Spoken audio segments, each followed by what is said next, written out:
మన ప్రభువును రక్షకుడునైన యేసుక్రీస్తు నామములో కూడి వచ్చిన మీ అందరికీ వందనాలండి. ఒకరినొకరు వందనాలు పెట్టుకొని, నాకెళ్ళి చూడకుండా చుట్టుపక్కల వాళ్ళని చూసి చెప్పుకోండి. ఒకరినొకరు వందనాలు పెట్టుకోండి. పెట్టుకోవాలా వందనాలు పెట్టుకోవాలి. హల్లెలూయా, హల్లెలూయా. మనలో ఉన్నటువంటి కోపం, ద్వేషం యేసు నామములో కొట్టివేయబడను గాక. Praise the lord. మంచిది ప్రియులారా, గడిచిన 2 వారాల నుంచి యోనా గురించినటువంటి చరిత్ర మీకు నేను చెప్పుకుంటూ వస్తున్నాను. ఈ యొక్క యోనా గురించినటువంటి వర్తమానంలో 3వ వర్తమానంగా మనము ఒక వాక్యాన్ని ధ్యానం చేసుకుందాం. చదవండి మూల వాక్యాన్ని, యోనా పుస్తకం. దయచేసి బైబిల్ ఉన్నటువంటి వాళ్ళు తీసి చూడండి. యోనా పుస్తకం 1వ అధ్యాయం 6వ వాక్యం నుంచి చదువుకుందాం. అప్పుడు ఓడ నావికుడు అతని వద్దకు వచ్చి, ఓయి నిద్రపోతా, నీకేమొచ్చినది? లేచి నీ దేవునికి ప్రార్థించుము. లేచి నీ దేవునికి నీవు ప్రార్థించుము. చాలు. తదుపరి వాక్యంలోనికి ముందుకెళ్దాం. ఇక్కడ రాయబడినటువంటి వాక్య సందర్భ వాక్యాన్ని గమనిస్తూ ఉంటే, ఓడ విషయంలో ఎన్నో తల్లకిందులు అయిపోతూ ఉన్నటువంటి సందర్భం. యోనా పుస్తకం 1వ అధ్యాయం 2వ వాక్యములో చదువుకుంటే, ఎందుకు ఆ దుస్థితి ఆ వ్యక్తికి కలగబోతుంది అని అక్కడ రాయబడినటువంటి మాటను గమనిస్తే, నినివే పట్టణస్థులు దోషము నా దృష్టికి ఘోరమాయను గనుక నీవు లేచి నినివే మహాపట్టణమునకు వెళ్ళుము. నీవు లేచి నినివే మహాపట్టణమునకు వెళ్ళుము అనంటే, ఆ పట్టణము పెద్ద పట్టణము అంట. పెద్ద పట్టణం. ఏమండి, పట్టణము అనే దానికి ఏ విధంగా పేరు వస్తుందంటే, ఆ ప్రాంతానికి పట్టణము అనబడుతున్నటువంటి ఆ దానికి అంత పేరు ఎందుకు వస్తుందంటే, చుట్టుపక్కల దాదాపు 30 గ్రామాలు, 40 గ్రామాలు, 50 గ్రామాలు, 100 గ్రామాలు, ఏమండి దానికి చుట్టుగా ఉన్నప్పుడు దానిని ఆ యొక్క ఊరును పట్టణముగా చేసి, ఆ చుట్టుపక్కల గ్రామాలన్నీ ఈ ఊరికి సంబంధించింది, ఈ పట్టణానికి సంబంధించింది. సపోజ్ మన మార్కాపురమే ఉందనుకోండి, ఇంకా ఎవరు అల్లరి చేయకూడదు, కూర్చోవాలి. సపోజ్ మన మార్కాపురమే ఉందనుకోండి, ఏమండి గూగుల్ మ్యాప్లో చూస్తే ఈ మార్కాపురం చుట్టూ ఎన్ని పట్టణాలు ఉన్నాయో ప్రతి ఊరు మనకు కనపడుతూ ఉంటుంది. ఈ పట్టణాలన్నీ మార్కాపురానికి అనుసంధానంగా కనపడుతూ ఉంటుంది. అట్లాగే దైవజనుడైనటువంటి యోనాను ఏమండి ఆ మహాపట్టణానికి వెళ్ళమని చెప్తున్నాడు దేవుడు. మహాపట్టణానికి వెళ్ళమంటున్నాడు. దేనికి మహాపట్టణానికి వెళ్ళమంటున్నాడు అనంటే, ఆ పట్టణములో ఉన్నటువంటి ప్రజలట దేవుని దృష్టికి బహుఘోరమైన వారిగా ఉన్నారు. బహుఘోరమైన వారిగా అనంటే, దేవుని దృష్టికే బహుఘోరమైనటువంటి వారిగా ఉంటే మనుషులు వెళ్తే ఉంచుతారో చంపేస్తారో తెలియదు. అంత క్రోధస్తులు అని అర్థం.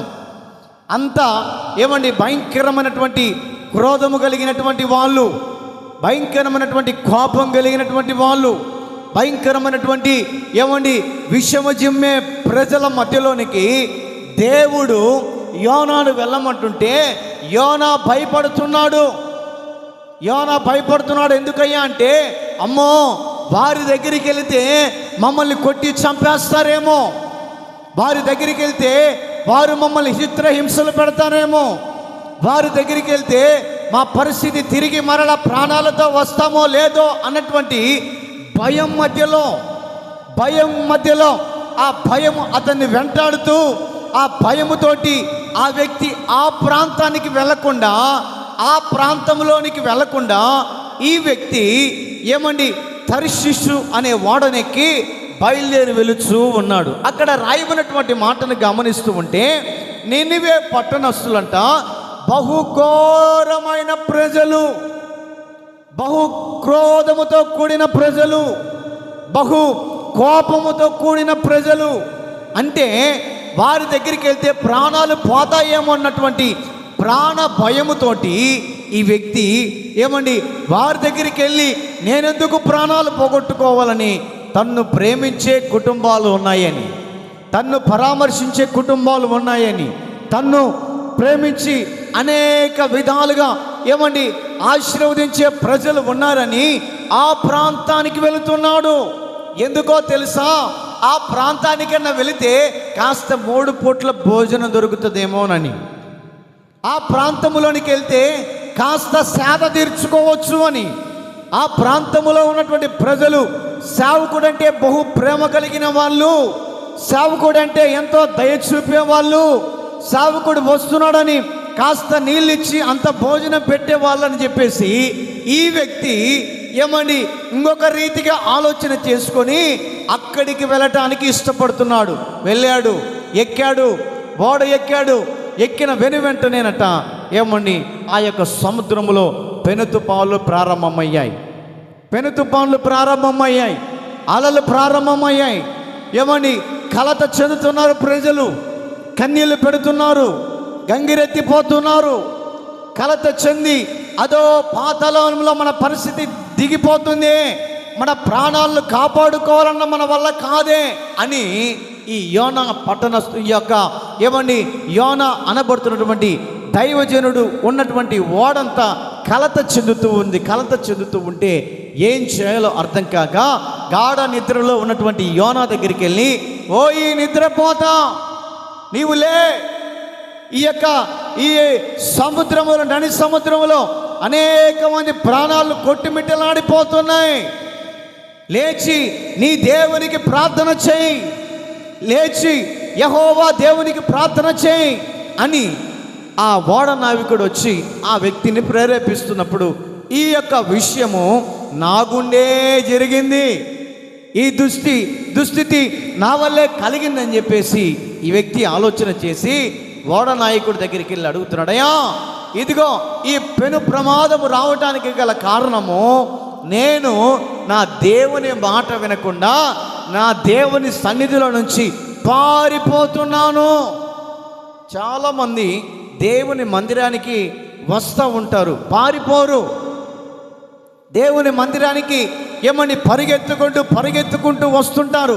ఎందుకంటే దేవుని మందిరములో దేవుడు మేలు చేసేవాడని, దేవుని మందిరములో ఆశ్చర్యమైన కార్యాలు చేసేవాడని, దేవుని మందిరములో అనేకమైన ఆశీర్వాదాలు దేవుని యందే క్లుప్తమై ఉన్నాయని అనేక మంది ప్రజలు ఎంత టైం ఉన్నా కూడా, ఏ పని ఉన్నా కూడా, ఏ కార్యక్రమం ఉన్నా కూడా, ఎంత సమయం ఉన్నప్పటికీ కూడా దేవుని సమయమును దొంగిలించక, దేవుని యొక్క టైమును దొంగిలించక ఎక్కడ ఉన్నా కూడా ఒక చోట మందిరపు పాటలు వినపడుతున్నాయి అంటే అక్కడికి వెళ్ళి కూర్చోగలిగినటువంటి మనసును వారికి దేవుడు అనుగ్రహిస్తాడు. కారణం ఏమిటంటే దేవుని సన్నిధిలోనికి వచ్చి పరిగెత్తుకుంటూ వచ్చి దేవుని సన్నిధిలో స్తుతి స్తోత్రాలతో దేవునికి ఒక దుర్గాన్ని స్థాపిస్తూ, స్తుతి స్తోత్రాలతో దేవునికి గుడి కడుతూ, స్తుతి స్తోత్రాలతో ఆయన నామాన్ని కనపరుస్తూ, స్తుతి స్తోత్రాలతో యేసయ్య నామాన్ని హెచ్చించటం వలన ఆయన మన మధ్యలోకి దిగి వచ్చి ఆయన మనతో నిలిచి ఆయన మన మధ్యలో సంచరించి నీ అక్కరలేంటో, నీ సమస్యలేంటో, నీ వ్యాధులేంటో, నీ యొక్క పరిస్థితి ఏంటో గమనించి వాటన్నిటిని విడిపించగలిగినటువంటి స్థానం ఒక్కటే ఉంది, అది దేవుని మందిరం. కొట్టు చప్పట్లు గట్టిగా. ప్రైజ్ ది లార్డ్, హల్లెలూయా. దేవుని మందిరానికి ఎందుకు రావాలి అని అంటే, దేవుడు మన పట్ల ఎన్నో కార్యములు చేయగలడు, అనుకున్న కార్యాన్ని నెరవేర్చగలడు. అనుకున్నటువంటి ప్రతిదీ దేవుడు మనం ప్రార్థన ఆలకించి మన కార్యాన్ని సఫలము చేస్తాడని పరుగునే దేవుని మందిరానికి రావటానికి గల కారణం ఏంటంటే, దేవుని ఆశీర్వాదం ఉంటుందని. కానీ మనమందరము దేవుని మందిరానికి వస్తుంటే ఈ వ్యక్తి చెప్తున్న మాట ఏంటంటే, నేను నా దేవుని మందిరముల నుంచి పారిపోతున్నాను. ఎందుకు పారిపోతున్నాడు? ఏమి అంత అవసరం ఏంటి? దేవుని మందిరానికి రావాల్సిన వ్యక్తి, దేవుని మందిరములో స్తుతించాల్సిన వ్యక్తి, దేవుని మందిరములో యేసయ్య ఉంటాడని తెలుసుకోవాల్సిన వ్యక్తి, దేవుని మందిరములో యేసయ్య నాకు ఒక స్థానాన్ని కల్పించాడని అనుకోవాల్సిన వ్యక్తి పారిపోతున్నాడంట. కారణం ఏమిటి? ఎందుకు పారిపోతూ ఉన్నాడంటే, ఏమండి, ఆ నినివే పట్టణస్థులట బహు ఘోరమైన ద్వేషము కలిగిన వాళ్ళు, ప్రాణ తీపి కలిగినటువంటి వ్యక్తిగా పారిపోతున్నాడు. అంటే దేవుని మాట వినకుండా, దేవుని మాట అచెవిన పెట్టినటువంటి ఒక దైవజనుడిగా ఉండి దేవుని సన్నిధిలో నుంచి పారిపోతున్నాడంట. దేవుని సన్నిధిలో నుంచి పారిపోతే దేవుడు ఏదో ఒక రోజున శిక్ష వేస్తాడు. ఏమండి, ఈ మధ్య కాలంలో టీవీలో నేను చూశాను, రాజమండ్రి సెంట్రల్ జైల్లో నుంచి ఒక వ్యక్తి ఆ కాపలా ఉన్నటువంటి ఆ యొక్క కానిస్టేబుల్ని కొట్టి పారిపోయాడట. ఆ యొక్క జైలు, ఆ యొక్క గోడలు చూస్తే చాలా పెద్దగా ఉంటాయి. అంత పెద్దగా కాపుదలగా ఉన్నటువంటి ఆ జైలు నుంచి ఒక మనిషి పారిపోయాడంటే మామూలు విషయం కాదు. మరి అతడు దొరికాడో దొరకలేదో మనకు తెలియదు. అలాగనే ఈ యోనా దేవుని సన్నిధిలో నుంచి పారిపోతున్నాడు. ఆ దుస్థితిని గమనించినటువంటి ఓడ నాయకుడు అంటున్నాడు, ఇదిగో నీ దేవుడైనటువంటి యెహోవాకు లేచి ప్రార్థన చేయి. నీవు లేచి నీ దేవుడికి స్తుతించు, మొరపెట్టు.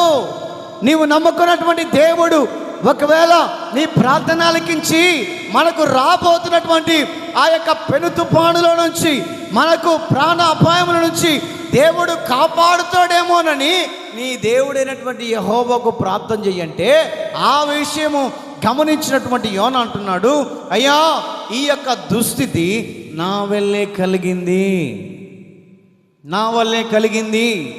ఈ యొక్క దుస్థితి నా వల్లే కలిగింది. యోనా అనే మాటకు అర్థం ఏమిటి అంటే, గువ్వ మనస్సు కలిగినటువంటి వాడు అని అర్థం.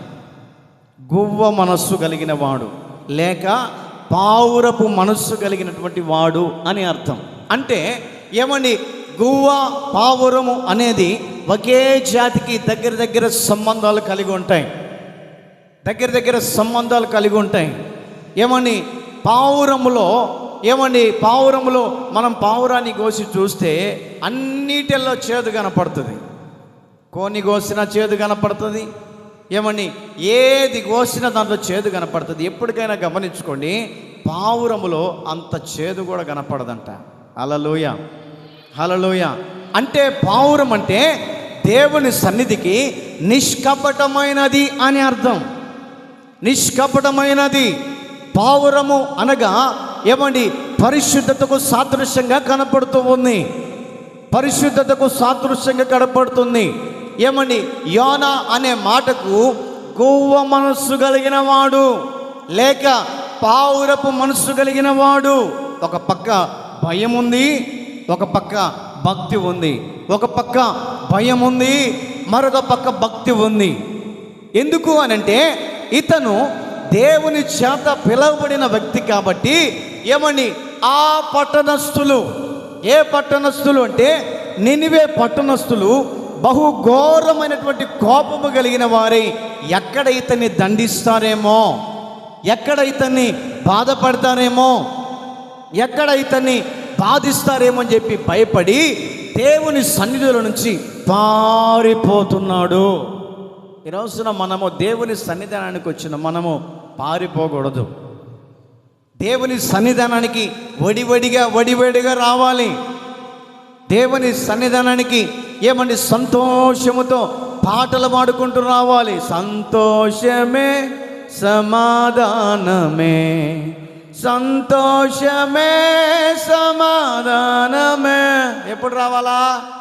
12:30కు రావాలా? అయిపోయేటప్పుడు రావాలి. పాడతానుకో ప్రార్థనకు 12:30కు రావాలా? అదేదన్నంటే నీకేం తెలుస్తున్నా మా బాధలో. మా ఆయన ఆదివారం పూట 9ంటికి తీసుకొచ్చాడు, పడేసాడు. నువ్వేం చేస్తావు నాకు తెలియదు. 12ంటికి నేను తినాలా, నువ్వు వండి పెడతావా లేదని కూర్చున్నాడు. అని నేను చేశాను. నువ్వేమో తొందరగా రమ్మంటున్నావు, కానీ మా పరిస్థితి నీకేం తెలుసు? ఏదో ఊరికే తమాషగలే. హల్లెలూయా, హల్లెలూయా. 1:15కే రండి. Praise the lord. 1:15కే రండి. ఆమెనన్న టయానికి రండి. ఆశీర్వాదం తీసుకొని పోతారు. కొంతమందిని గమనిస్తే లాస్ట్న వస్తారు ఆశీర్వాదం ఇచ్చేటప్పుడు. పాస్టర్ గారు ఆశీర్వాదం ఇస్తున్న తండ్రి యొక్కయో కుమారుని యొక్కయో అప్పుడు తలకాయ ఎంచి కూర్చుంటారు. ఇక్కడ ఏదిరా ఈ మనిషి ఇప్పుడు దాకా గనపలేదంటే ఏందమ్మానంటే ఆశీర్వాదం తీసుకుందామని. ఏంటిది? లాస్ట్న ఆశీర్వాదం పొందుకుందామని. లాస్ట్ను వచ్చి నువ్వు ఆశీర్వాదం తీసుకుంటే ఆశయ్య కూడా నేను ఎమ్మటి రాడు. ఆశయ్య కూడా నేను ఎమ్మటి రాడు. దేవుని మందిరానికి మనము వడిగా దేవుని సన్నిధానానికి రాగలిగితే ఆశీర్వదించే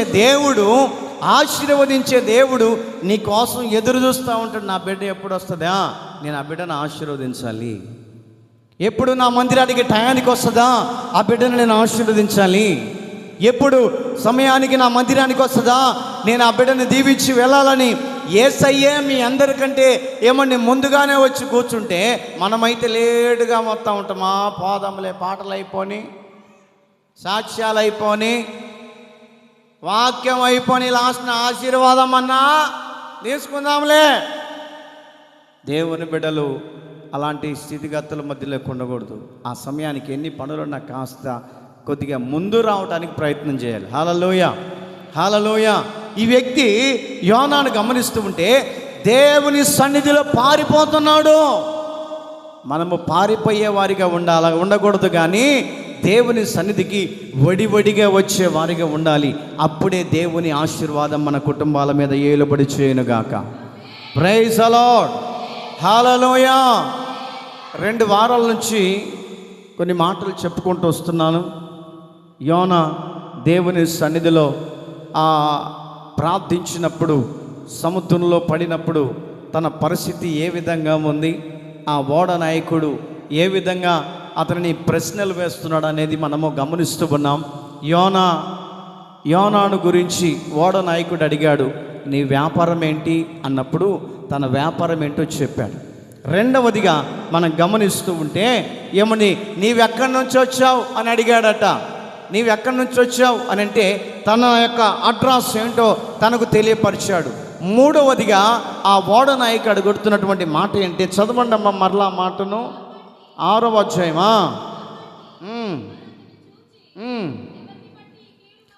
ఎవరిని బట్టి ఈ కీడు మాకు సంభవించునో, నీ వ్యాపారం ఏమిటి?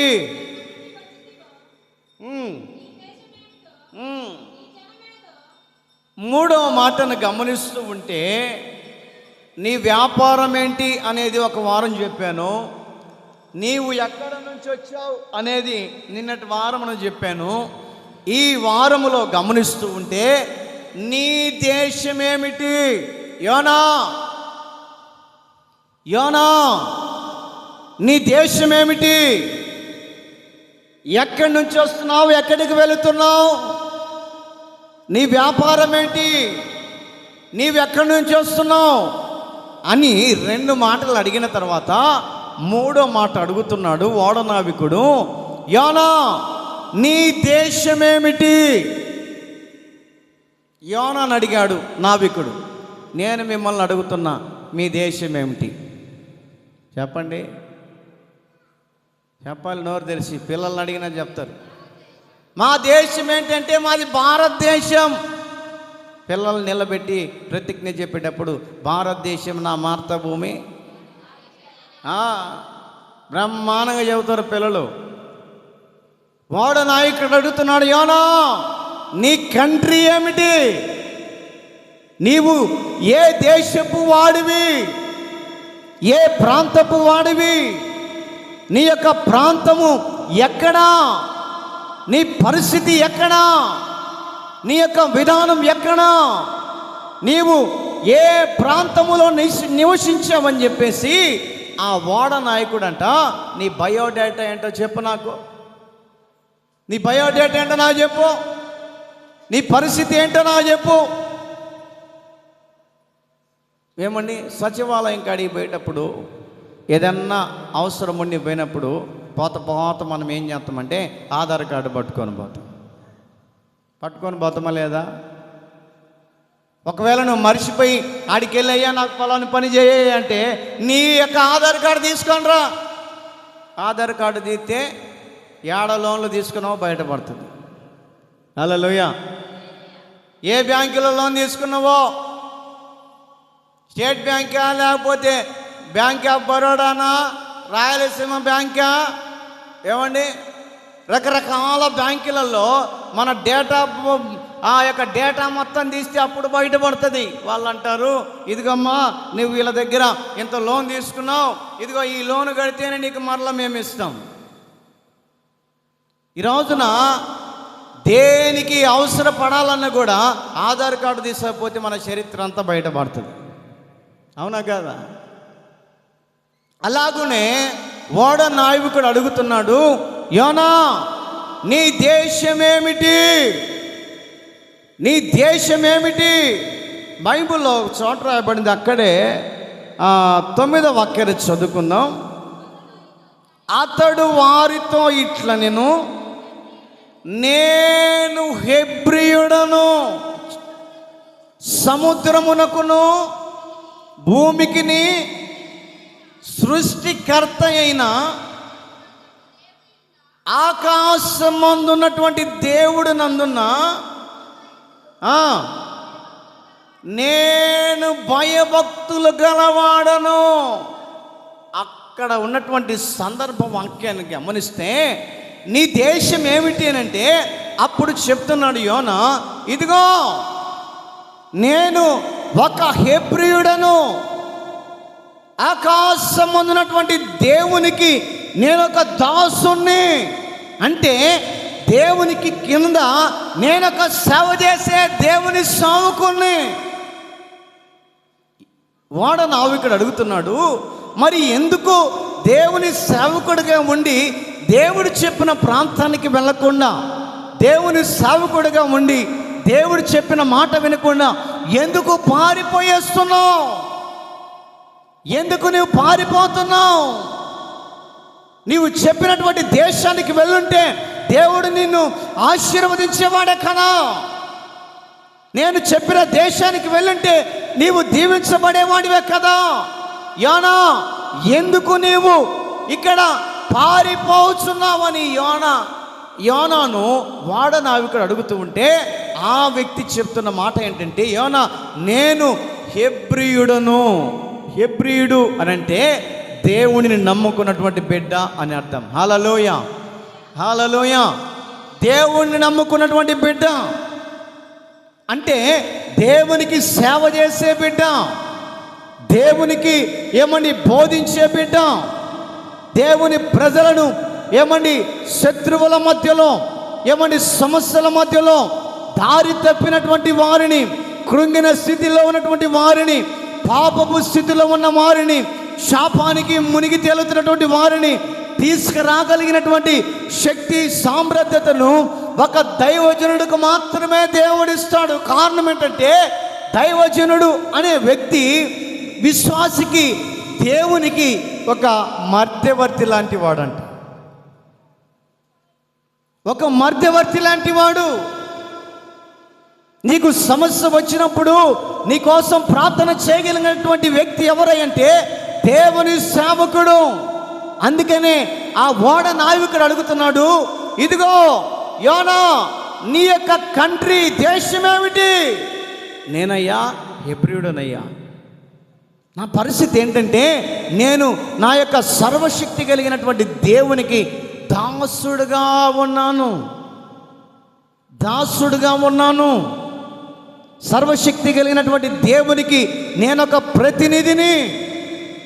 సర్వశక్తి కలిగినటువంటి దేవునికి నేనొక సాక్షిని.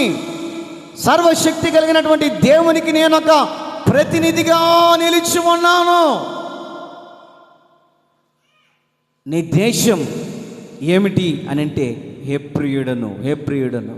హల్లెలూయా. ఇక్కడ చూడాలి, ఇంకా ఇక్కడ తిరిగి కూర్చోండి, ఇంకా వాక్యం వినండి. సర్వశక్తి కలిగినటువంటి దేవునికట ఒక ప్రతినిధి నేను చెప్పుకుంటున్నాడు.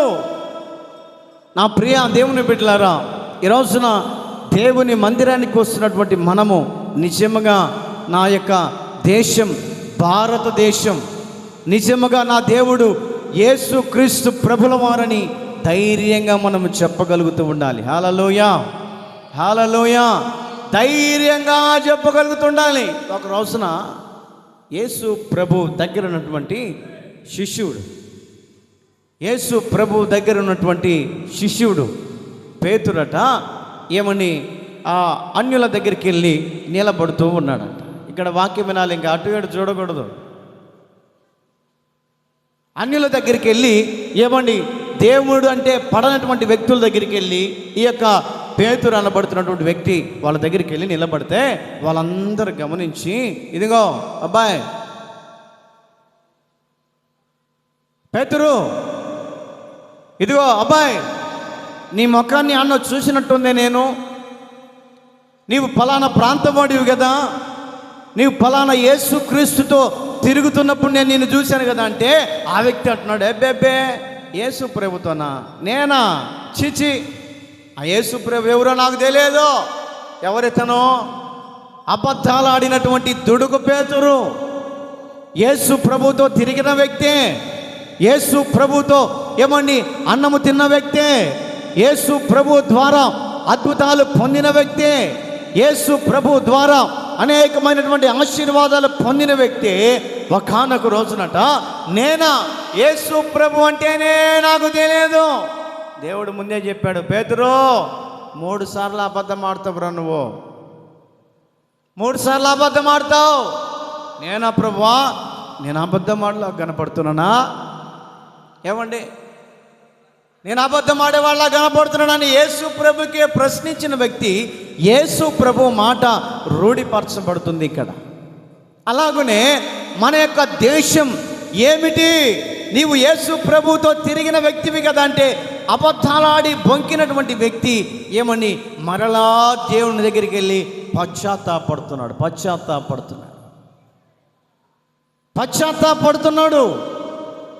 కారణం ఏమిటంటే మన దేశం ఏమిటి అని మనము గమనించుకోవాలి. మనము ఎక్కడ నుంచి వచ్చామో, మన యొక్క దుస్థితి ఏమిటో, మన యొక్క పరిస్థితి ఏమిటో గమనించుకొని ఉండాలి. మన యొక్క స్థితిగతులను గుర్తుపెట్టుకునే వారిగా ఉండాలి. మనం ఎవరిమయ్యా అంటే హెబ్రీయుడు అంటే దేవుని స్వంత రక్షకుడుగా అంగీకరించుకున్నటువంటి వ్యక్తి. హెబ్రీయుడు అంటే యేసు క్రీస్తు నామ స్మరణ చేస్తున్నటువంటి వ్యక్తి. హెబ్రీయుడు అనంటే దేవుణ్ణి ఏమని నామాన్ని ఘనపరిచే వ్యక్తి అంట. నేను హెబ్రీయుడనయ్యా, దేవుని చేత అభిషేకించబడిన వ్యక్తిని. ఎందుకు నువ్వు పారిపోతున్నావు? భయమేసి బైబిల్లో ఒక చోట రాయబడింది, మన యొక్క దేశం ఏంటో గమనించుకోవాలి. హెబ్రీ పత్రిక 11వ అధ్యాయం, దాన్ని కాస్త బయటికి తరమన్నమ్మా. దాన్ని చూసి అందరూ గలిబిలైపోతున్నారు వాక్యం వినకుండా.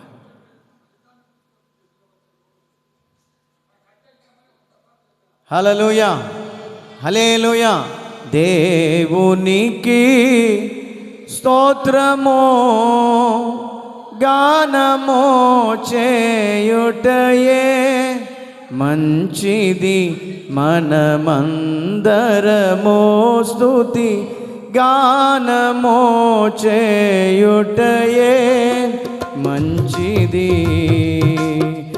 మనమందరము స్తుతి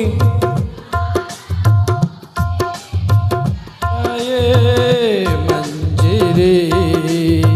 గుండె చెదరిన వారిని బాగు చేయువాడని,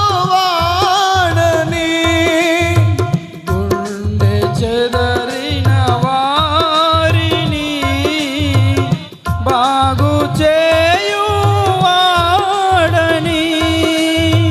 వాని గాయములన్నీయు కట్టుచున్నవాడని, వాని గాయములన్నీయు కట్టుచున్నవాడని. చప్పట్లు కొట్టండి గట్టిగా. దేవునికి స్తోత్రము గానము చేయుటయే మంచిది, మనమందరము స్తుతి గానము చేయుటయే మంచిది. గుండె చెదరిన వారిని బాగు చేయువాడని, గుండె చెదరిన వారిని బాగు చేయువాడని వాని గాయములన్నీయు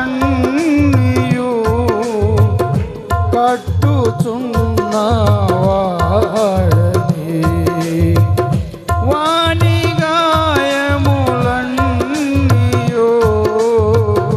కట్టుచున్నవాడని.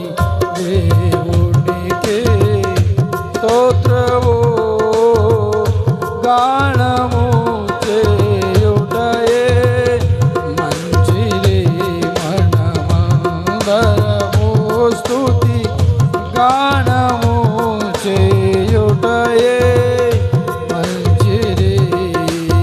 హల్లెలూయా, హల్లెలూయా. వాక్యం జరిగేటప్పుడు పెద్దవాళ్ళు కూడా లేచి వెళ్ళిపోతున్నారు. అది మనకు తగదు. అది దేవుని బిడ్డలుగా వాక్యం చెప్పేటప్పుడు శ్రద్ధగా వాక్యం వినాలి. ఏదన్నా పనులుంటే ముందే వచ్చి చూసుకోవాలి. మధ్యలో లేచి అటు ఇటు తిరగకూడదు. పిల్లలంటే తెలియక తిరుగుతున్నారు. అది మన క్రమం కాదు. హల్లెలూయా. శబ్దం గట్టిగా హల్లెలూయా. హెబ్రీ పత్రిక 11వ అధ్యాయం 15, 16 వాక్యాలు మనం చదువుకుందాం. వారు ఏ దేశము నుండి వచ్చారో ఆ దేశమును జ్ఞాపకం చేసుకోవాలి.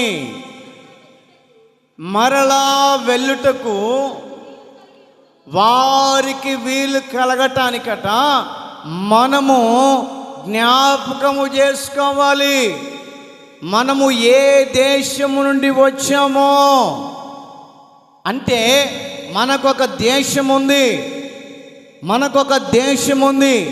ఏమిటా దేశం?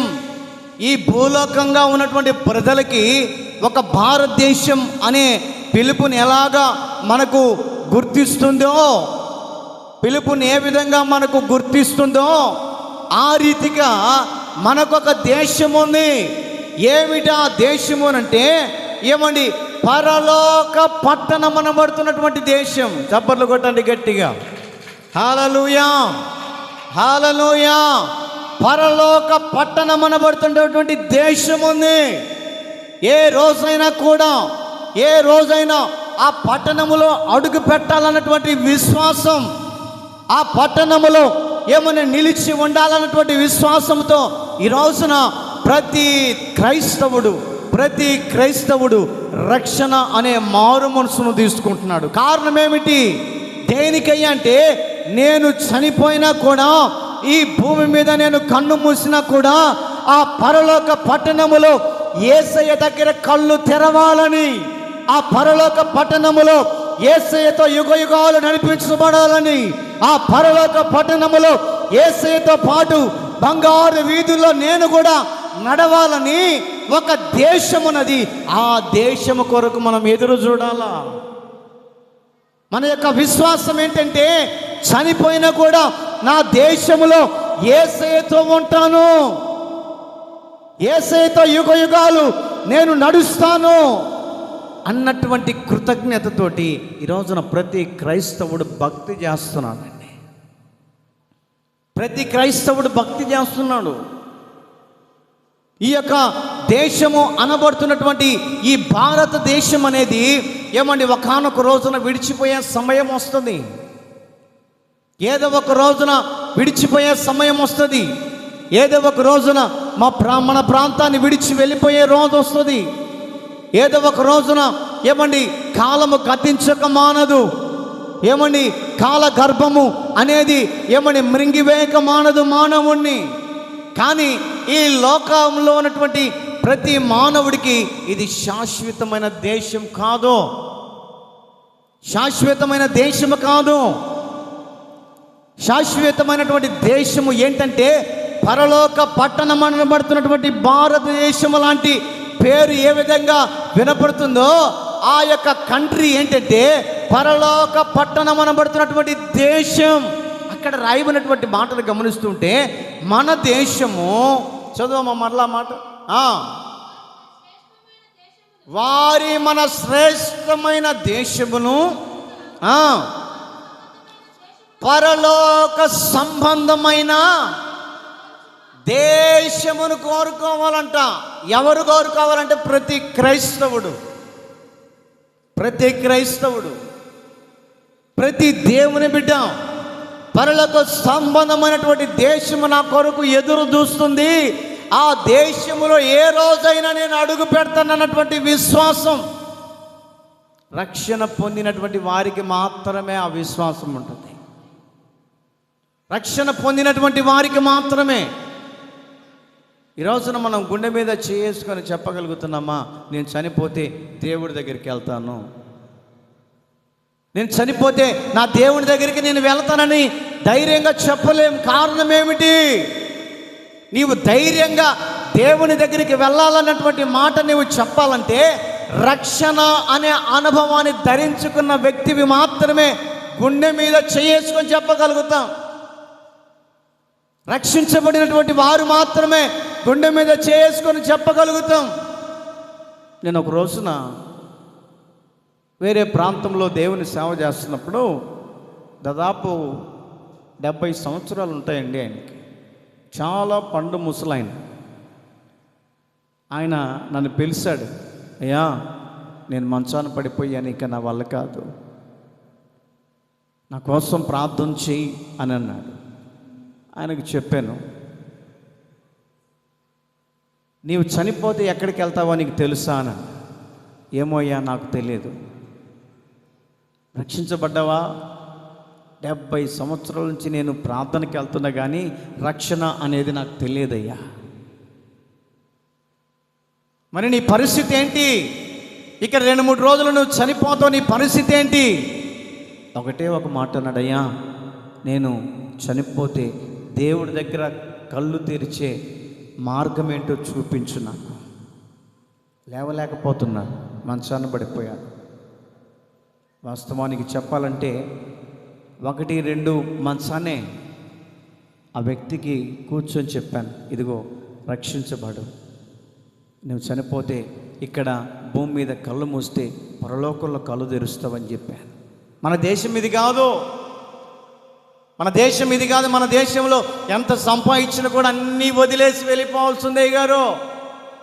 ఎంత సంపాదించినా, ఎంత డబ్బు సంపాదించినా, ఎన్ని వస్తువులు కొనిపెట్టుకున్నా, ఏమండి ఎంత బంగారం దాచిపెట్టుకున్నా, ఎంత వెండి దాచిపెట్టుకున్నా, ఒకనొక రోజున టైం వచ్చినప్పుడు వాటన్నిటిని విడిచి వెళ్ళాల్సిందే. దాదాపు ఆయనకు ఆస్తి 3 కోట్ల ఆస్తి ఉంటుందండి. ఆయన ఇల్లు చూస్తే ఇంద్రభవనం లాగా ఉంటుంది. ఎన్ని సంవత్సరాలు ప్రార్థనకి వెళ్ళినా కూడా ఆ రక్షణ అనే మనసు నాకు కలిగించలేదయ్యా. ఈ రోజున నువ్వు చెప్తున్నటువంటి మాటలను బట్టి నా మనసు మారింది, నాకేమైనా బ్యాప్టిజం ఇస్తావా? 70 సంవత్సరాల తగ్గిపోయినటువంటి వయసు కలిగినటువంటి వ్యక్తి. వాళ్ళ కుటుంబస్తులు అన్నారన్నా, మీరు ఇస్తానంటే నేను ఎక్కడికైనా తీసుకొని వస్తాను మా డాడీని. ఒక 3 కిలోమీటర్లో ఒక కాలువ పారుతూ ఉంటే ఆ వ్యక్తిని తీసుకొని వచ్చి పట్టుకొని అక్కడ తండ్రి కుమార పరిశుద్ధాత్మ నామములో బ్యాప్టిజం ఇచ్చానని బ్యాప్టిజం ఇచ్చినటువంటి మరుసటి రోజు నైట్కి ఆయన చనిపోయాడు. కుటుంబస్తులందరూ ఏడవలే, మా నాన్న చనిపోయాడని ఏడవలే. మా నాన్న రక్షణలో నిలిచి, మా నాన్న ఈ భూమి మీద కన్ను మూసినా కూడా మా నాన్న దేవుడి దగ్గర కళ్ళు తెరిచారని సంతోషంతో బ్యాండ్ మేళాలు పెట్టి, మామూలు పాటలు కాదు, బ్యాండ్ మేళాలు పెట్టి ఏమని ఆయన సమాధి కార్యక్రమం చేశాం మేము. హల్లెలూయా. ఇంట్లో ఒక్కళ్ళు కూడా ఏడవలేదండి. నేను అడిగా, చనిపోయాడు కదా ఎందుకు ఒక్క కన్నీరు కూడా రాలేదంటే, అన్నా మొన్నటిదాకా చాలా బాధపడ్డాం, మా ఇంట్లో అందరం రక్షించబడ్డాం, మా ఇంట్లో అందరం రక్షించబడ్డాం, నేను ఒక్కడే ఎన్నిసార్లు చెప్పినా కూడా వినకుండా మొండి పట్టుదలతో ఈ రోజున ఈ స్థితి అయిపోయింది. అయినా కూడా మీరు వచ్చి దేవుని వాక్యాన్ని చెప్పారు, యవన కాలంలో యవన బిడ్డలుగా మీరు దేవుని వాక్యం చెప్పాడు, మేము చెప్పినా కూడా అయినటువంటి మనిషి మీరు వచ్చి చెప్పారు. ఈ యొక్క పావు గంటలో తన మనస్సు మారిపోయింది. ఏడవలసిన పని లేదు. మేము మా నాన్న పరలోకములో మేము చనిపోయినా కూడా మా నాన్న దగ్గరికి మేము వెళతాం, యేసయ్య కుడి పార్శ్వమున ఉంటానని మేము సంతోషిస్తున్నాం. ఏమండి, పెళ్ళికి అట్లా గ్రాండ్గా చేస్తారో బ్యాండ్ మేళం పెట్టి అంత గ్రాండ్గా పాటలు పాడుకుంటూ సంఘస్థులందరూ మేమందరం వెళ్తుంటే ఎంత సంతోషమో. చాలామంది అనుకుంటారు మనం ఈ లోకమే శాశ్వతం,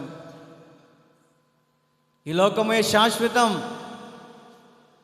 ఈ లోకమే మనకి శాశ్వతమని చాలామంది నా ప్రియా దేవుని బిడ్డలారా ఈ లోకాన్ని శాశ్వతంగా కోరుకుంటున్నారు.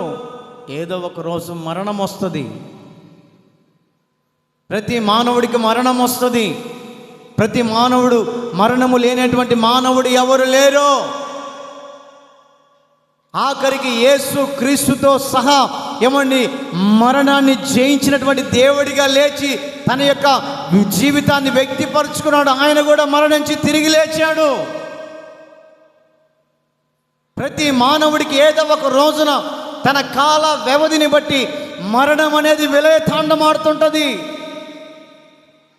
సముద్రం ఒక మనిషిని ఏ విధంగా మృంగివేస్తుందో మరణము అనేది ఒకానొక రోజున వచ్చి మరణ కూపంలోనికి తీసుకొని వెళ్ళి ఏమండి రక్షించబడిన వారు పరలోకములో నిలిచి ఉంటారు. రక్షణ పొందనటువంటి వాళ్ళు ఏమండి పాతాళములో యాతన పడుతూ ఉంటారు. పాతాళములో యాతన పడుతుంటారు. మన దేశం ఏమిటో గ్రహించుకోవాలి. మనము ఎక్కడి నుంచి వచ్చామో ఎక్కడికి వెళ్ళాలో ప్రతి విశ్వాసి గ్రహించుకోవాలి.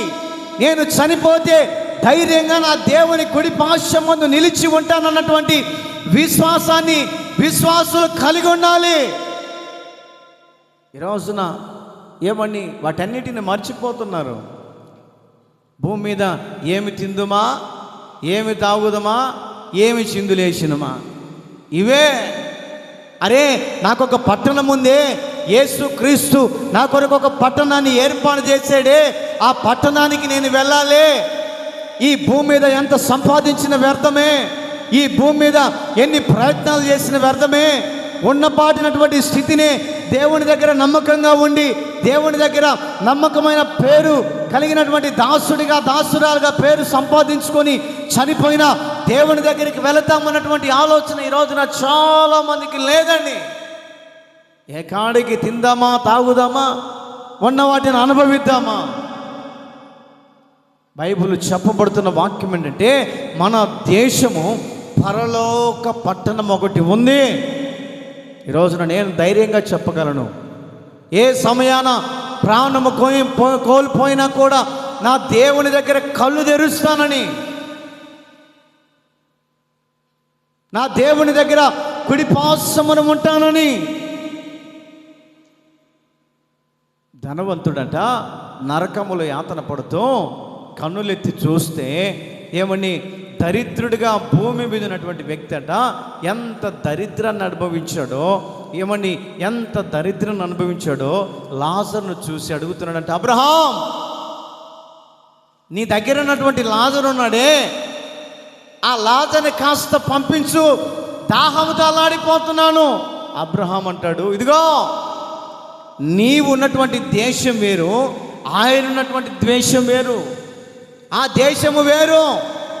నీవు భూమి మీద ఉన్నంత కాలం డబ్బు ఉందని గర్వించావు, భూమి మీద ఉన్నంత కాలం అన్ని విధాలుగా సమృద్ధిని అనుభవించావు. ఒక పట్టణం ఉందని పరలోక పట్టణానికి వెళ్ళాలని ఏ రోజున నీవు ఆలోచన చేయలేదు. కాబట్టి నీ స్థితి ఆ విధంగానే ఉంటుంది, లాజరు స్థితి సంపన్న స్థితిలోనే ఉంటుంది. అడుగుతున్నాడు, అయ్యా నీ దగ్గర ఉన్నటువంటి లాజర్ని ఒక్క బొట్టిన వేలుతోటి 2 చుక్కలు వేయమనయ్యా, దాహం తల్లాడిపోతుంది. భూమి మీద ఉన్నప్పుడు అంత ఆస్తులతో తొలతూగిపోయావు కదా, మరి ఆస్తులు నిన్ను కాపాడొచ్చు కదా, లేదు. భూమి మీద ఉన్నటువంటి వ్యక్తులు, దేవుని బిడ్డలుగా ఉన్నటువంటి వ్యక్తులు ఈ భూమి మీద ఎంత రోస్ట్ అయిపోతారో పరలోకములో రెస్ట్ తీసుకుంటారంట. హల్లెలూయా, హల్లెలూయా. మనకున్నటువంటి కొద్దిపాటి జీవితమే, మనకున్నటువంటి కొద్దిపాటి జీవితంలోనే నమ్మకం కలిగి ఉండాలి. మనకున్నటువంటి ఆ కొద్దిపాటి భక్తిలోనే నమ్మకం కలిగి ఉండాలి.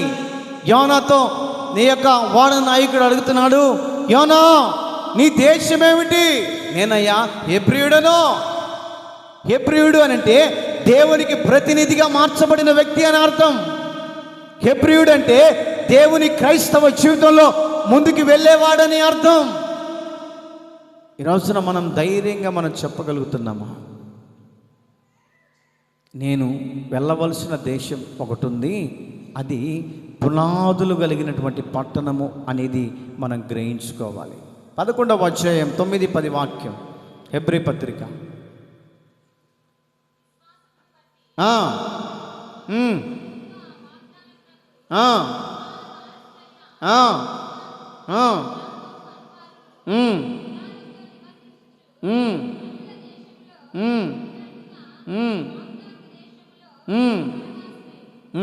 పదవ అధ్యాయం చదువు.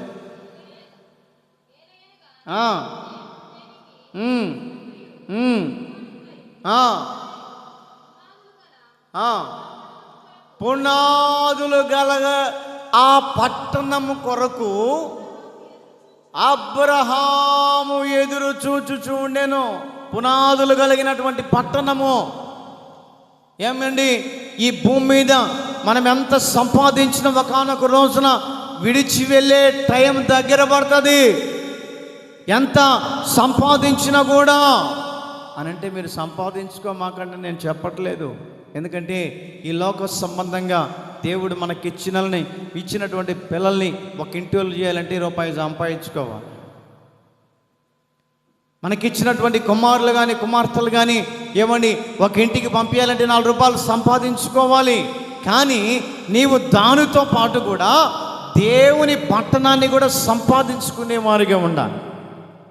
పునాదులు కలిగినటువంటి పట్టణము కొరకు అబ్రహాము ఏ రీతిగా ఎదురు చూశాడో, పునాదులు కలిగినటువంటి పట్టణము కొరకు ఏమండి అబ్రహాము ఏ విధంగా ఎదురు చూశాడో దేవుని బిడ్డ ఒక విశ్వాసం కలిగి ఉండాలి. ఏమిటా విశ్వాసం అంటే, చనిపోయినా కూడా ఆ పునాదులు కలిగినటువంటి పట్టణములో నేను దేవుని దగ్గర కళ్ళు తెరుస్తానన్నటువంటి విశ్వాసాన్ని కలిగి ఉండాలి. హల్లెలూయా, హల్లెలూయా. పరలోక పట్టణం అనబడుతున్నటువంటి ఆ యొక్క పునాదులు కలిగిన పట్టణములో చేర్చబడతాను. ఆత్మీయ దైవజనులు యేసన్న గారు ఎన్నో సంవత్సరాలు సేవ చేశాడు. ఒంటరిగా వివాహం లేకుండా సేవ చేశాడు. అనేక మంది విశ్వాసులకు బాప్తిసాలు ఇచ్చాడు. లక్షల మందికి, కోట్ల మందికి విశ్వాసులను రక్షించేదే కాకుండా అనేక మంది సేవకులుగా తయారు చేశాడు, సేవకురాళ్ళుగా తయారు చేశాడు. ఇంతమందిని తయారు చేసి ఆయన ఆ పునాదులు కలిగినటువంటి పట్టణం ఉంది. నేను ఎంత సంపాదించినా కూడా ఇక్కడ అన్నిటిని వదిలిపోవాలని ఒక విశ్వాసాన్ని కలిగి, నేను చనిపోయే ముందు నాతో పాటు అనేక మంది ప్రజలు స్వార్థ చెప్పే వాళ్ళు లేవాలని కష్టపడ్డాడండి. హల్లెలూయా. నేను పొందుకున్నటువంటి రక్షణ అనేక మంది పొందుకోవాలని ప్రయాసపడ్డాడు. నేను పొందుకున్నటువంటి ఆ పరిశుద్ధాత్మ నింపుదల అనేక మంది పొందుకోవాలని ఈ రోజున ఎంతోమంది ప్రజలు, లక్షల మంది ప్రజలు, కోట్ల మంది ప్రజలు ఆయన చేతి గుండా రక్షించబడిన వాళ్ళు ఎంతోమంది ఉన్నారు. ఆయన చేతి గుండా దేవుని సేవ చేసే వాళ్ళు ఎంతోమంది ఉన్నారు. స్వార్థంగా ఆలోచన చేయాలా? చాలామంది స్వార్థంగా ఆలోచన చేస్తూ ఉంటారు.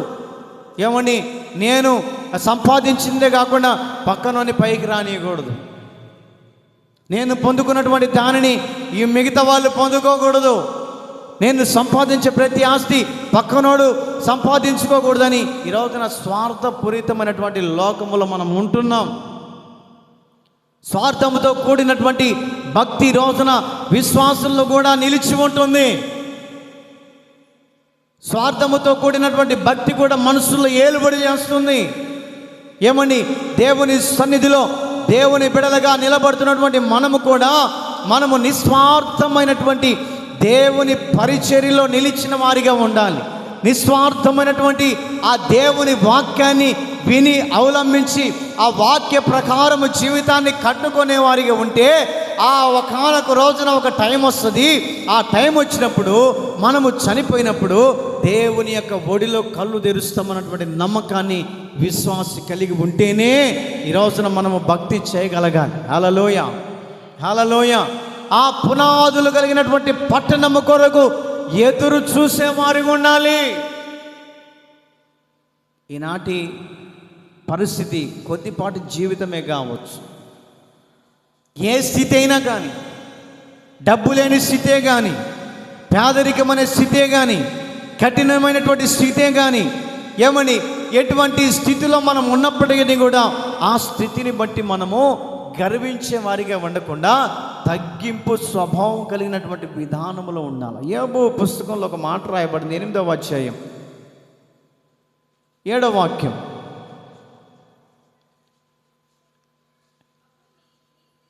అప్పుడు నీ స్థితి మొదటిగా కొద్దిగా ఉన్నను, అది తుదకు మహాభివృద్ధి. చాలామంది అనుకుంటారు నేను పేదవాన్నే, చాలామంది అనుకుంటారు నా పరిస్థితి దారుణంగా ఉందే, ఏ పూట చేసుకుంటే ఆ పూటే నా పూట గడవాలా అని నీవు బాధపడుతున్నావు. చూడు, ఆ యొక్క బాధలో ఉండి దేవుని విడిచిపెట్టకుండా ఉంటున్నాము. చూడు, ఏమండి, ఒక పూట అన్నం తిని రెండో పూట కడుపు నిండా నీళ్లు తాగి పండుకొని నిద్రపోతున్నావు. చూడు, ఆ స్థితిలోనే దేవునికి నీవు ఏమండి తగినటువంటి విధానములో ఈక్వల్గా దేవునితో మనం నడిపించబడుతున్నప్పుడు ఒకానొక రోజున చనిపోయినా కూడా దేవుని యొక్క పరలోక పట్టణం అనబడుతున్నటువంటి దేశములో అడుగు పెట్టడానికి నీవు అర్హుడిగా ఉంటావంట. భూమి మీద ఉన్నంతకాలం అంట లాజరు కురుపులతో అల్లాడిపోయి ఏమండి ఆ రాజుగారి యొక్క ఆస్థానం గేటు దగ్గర ఉండి అడుక్కుంటూ వాళ్ళు వేసినటువంటి ఎంగిలి మెతుకులు తినుతూ బ్రతుకుతున్నాడంట. భక్తిని పోగొట్టుకోలేదు, తన దేశం ఏంటో మరిచిపోలేదు, నా దేశం పరలోకమని మరిచిపోలేదు, నా యొక్క పరిస్థితి నా యొక్క విధానం మరిచిపోలేదు. అతనికి ఉన్నటువంటి కొద్దిపాటి శేష జీవితంలో కూడా దేవునికి నమ్మకంగా ఉండి అక్కడే గేటు దగ్గర చనిపోయాడంట. వారినట బైబిల్లో రాయబడినటువంటి మాటను గమనిస్తుంటే లాజరునంట పరలోకము నుంచి దేవుని దూతలు దిగిరొచ్చి అతని ఆత్మను తీసుకొని వెళ్తున్నారంట. కొట్టు చప్పట్లు గట్టిగా. హల్లెలూయా, హల్లెలూయా. పరలోకానికి తీసుకొని పోతున్నారు. లాజరు భూమి మీద ఉన్నంత కాలం దరిద్రతను అనుభవించాడు. అందుకనే ఆ మాటను గమనిస్తూ ఉంటే, అప్పుడు నీ స్థితి కొద్దిగా ఉండినను, అప్పుడు మొదట నీ స్థితి కొద్దిగా ఉండినను. బాధపడమాకండి. మన పరిస్థితి ఏంటి? రెక్కాడితే డొక్కాడని పరిస్థితి అని బాధపడమాకండి. అట్లాగని చెప్పేసి దేవుని విడిచిపెట్టమాకండి. అట్లాగా అని చెప్పేసి దేవుని నమ్మకత్వాన్ని విడిచిపెట్టమాకండి. అట్లాగా అని చెప్పేసి దేవుని భక్తిని విడిచిపెట్టమాకండి. ఒకానొక రోజున లాజరు కూడా ఏమండి దరిద్రాన్ని అనుభవించిన వ్యక్తే. ఎవరో వేసినటువంటి విస్తరాకుల్లో వేసిన ఎంగిలి మెతుకులు తిని బతికిన వ్యక్తి ఏ రోజు దేవుని నమ్మకత్వాన్ని విడిచిపెట్టలేదు. ఏంటి దేవుడు నన్ను ఇలాగ చేశాడు, నా పరిస్థితి ఏంటి అని ఏ రోజున కృంగిపోయిన వ్యక్తి కాదండి. తనకున్నటువంటి కొద్దిపాటి శేష జీవితాన్ని నమ్మకంగా దేవునిలో ముగించాడంట. పరలోకం నుంచి దేవదూతలు వచ్చి అతని యొక్క ఏమండి దేహాన్ని తీసుకొని వెళ్ళిపోతున్నాయంట. ఎందుకు మనం భయపడుతున్నాం? ఎప్పుడు నా పేద పరిస్థితి ఇంతేనా? రూపాయి సంపాదించుకోవడానికి నాకు శక్తి చాలదా? ఏంటి నా పరిస్థితి? నా పరిస్థితి ఏంటి? నా బాధ ఏంటి అని ఒకవేళ నువ్వు కృంగిపోతున్నావేమో, ఆలోచన చేస్తున్నావేమో. నేను రూపాయి సంపాదించలేకపోతున్నానే, నా భార్య బిడ్డలకు రూపాయి వెనకలే వేయలేకపోతున్నానని బాధపడుతున్నావేమో. దేవుడు ఒకానొక రోజున దేవుడు నీవు చనిపోయినప్పుడు దేవుని దూతలు నిన్ను తీసుకొని వెళతారన్నటువంటి సంగతిని మర్చిపోకూడదు. ఎందుకు అని అంటే, దేవుడు మనకిచ్చినటువంటి కొద్ది శేషపాటి జీవితాన్ని నమ్మకం కలిగి మనం ఉన్నప్పుడు నమ్మకం కలిగి ఉండాలి.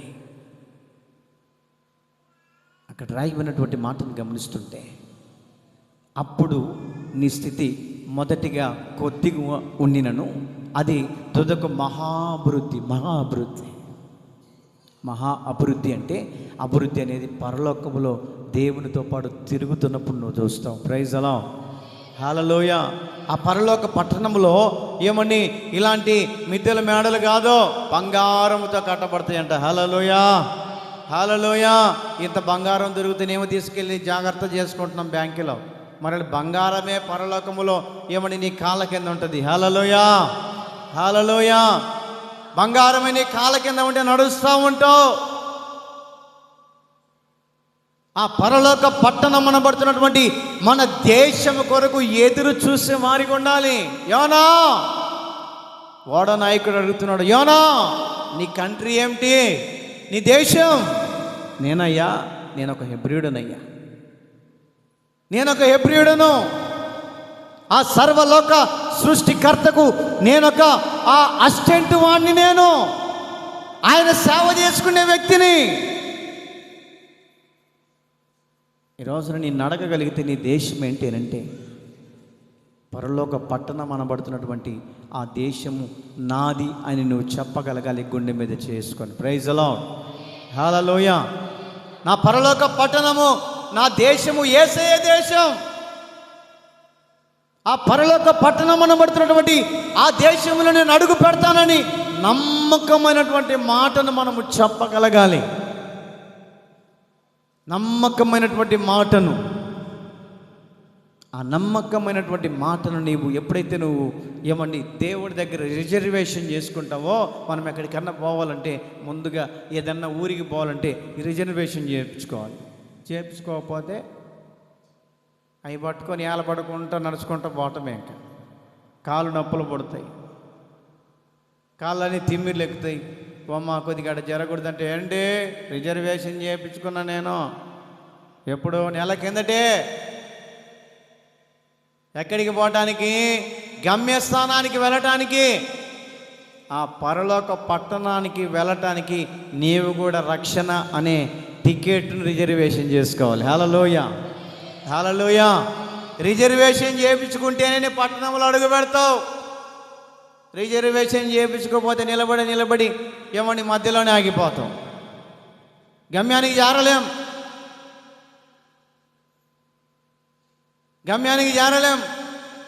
దేవుడి దగ్గరికి వెళ్ళి తలుపు కొడతా ఉంటాం.